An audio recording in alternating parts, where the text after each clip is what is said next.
โอ้โหนี่ฝีมือผู้ใดนี่นะสะเบิดเลย ห้องการเละเทะไปหมดเบิง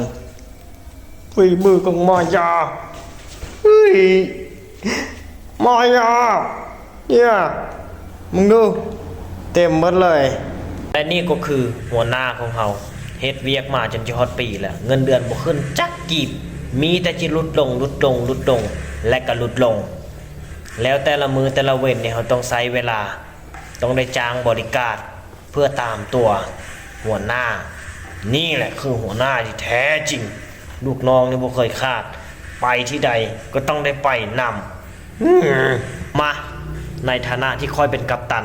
เฮามารวมกันว่าบริการเฮามื้อนี้มีจักคนสะพรเฮามาโอมกันเพียงมีเฮาแล้วก็1 2อ้าวเป็นอย่างมี3คนสะพรพูดได้จังใดมาเพิ่งแล้วนี่มานัดมันมีเฮาคือเฮานี่เนาะมี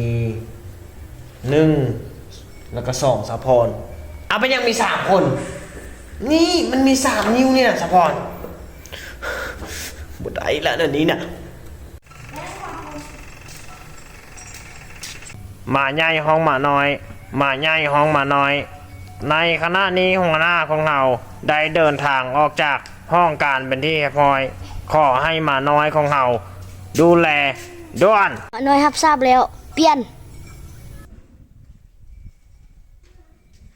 หมาใหญ่ห้องหมาน้อยหมาใหญ่ห้องหมาน้อยตอนนี้หัวหน้าของเรา